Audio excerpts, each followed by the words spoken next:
Aperture and their offshoot brand Amaran have been one of our most popular lighting brands for a good few years now. But the question which we've heard most from customers recently has been, when are they going to make tube lights? Well, they finally have. This is the Amaran T2C and T4C. Plus we have perhaps their second most requested style of product as well, for good measure, flexible LED panels. The F21X, F21C, F22X and F22C. Now we haven't physically got our hands on any of these lights just yet. Hopefully we will very soon, so stay tuned for that. But for now, let's just go over the announcement and pick out the really interesting bits that have caught our eye. First, let's start with the tubes, as these are exactly what people have been asking for. The T2C is 2 foot long and the T4C is 4 foot. Both are 180-degree tubes, with the back being used for mounting and controls. And both are full RGB WW fixtures with HSI control, effects and all the rest. They have a NATO rail along the back, which is great to see, as well as 1/4-20 and 3/8 mounting points. So these should be really easy to just mount in all sorts of places. These also might be the easiest tubes to control for solo operators and small teams, because of that Sidus Link app which Aperture use. With a tube light being used in frame, that app is really going to come into its own, because now you're going to be using a lot more light in each setup. None of the other tube lights on the market have anything that will compete with that just yet. Plus there's physical controls on the back of course, and an optional USB-C dongle which will let you use 5-pin DMX512 if that is your workflow. Really though, these are lights for smaller productions where you'll be working quickly with that Sidus Link app. So that's control and mounting, where at first glance these tubes seem to just be ticking all the boxes. And that is a trend that continues.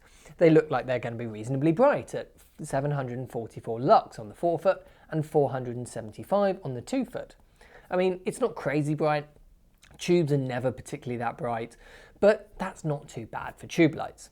They seem colour accurate as well, with 98 plus TLCI scores. And for power, they can be run off mains or a DTAP connection to a V-lock, although there doesn't seem to be any solution for mounting that V-lock on the light at all. But they do come with a battery grip, a little handle that screws onto the end of the tube and has a 77 watt-hour battery inside, which is going to power the 2 foot for 4 hours at max brightness and the 4 foot for 100 minutes, which is pretty respectable. There's also a honeycomb grid for some light control, which they're going to be selling separately. There really is a lot going for these tube lights. They seem to be very nicely thought out, and like most products from Amaran, these are very reasonably priced. So I think they're going to be hugely popular. I'm definitely looking forward to trying them out and using them here in our studio. Then there's the flexible panels, a 2x1 and a 2x2, which each come in a bi-colour version or an RGB option, the X or the C, which is probably the bit of these lights that stands out the most to me. RGB flexible panels are still not that affordable or commonplace, and so a brand like Amaran making them at this price point and working with the Sidus Link app with all their other lights, these lights could absolutely change that, and we could start to see flexible RGB panels used a lot more.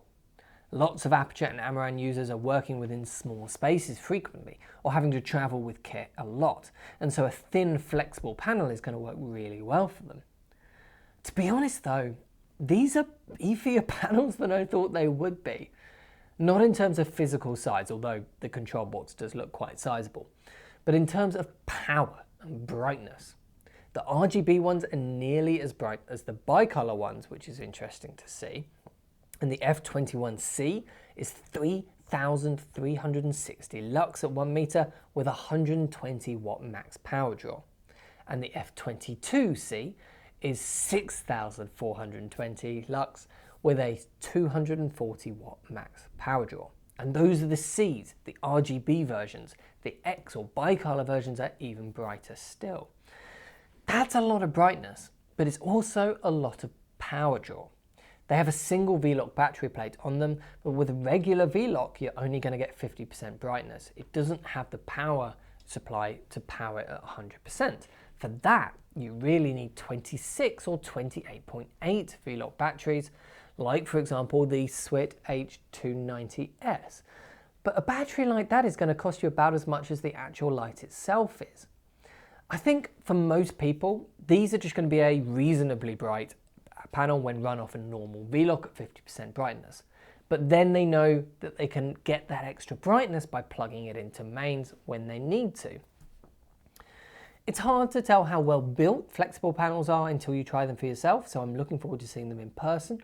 But from the pictures, they look pretty well designed, and they certainly offer great value for money, especially since they come with a softbox and egg crate included, as those are must-have accessories for most flexible panels in my opinion. I think these are going to be hugely popular lights. I expect demand to be pretty high, so if you want them for your own work, make sure you join that order queue pretty quickly if you want them quickly, and head over to proav.co.uk with the link down below.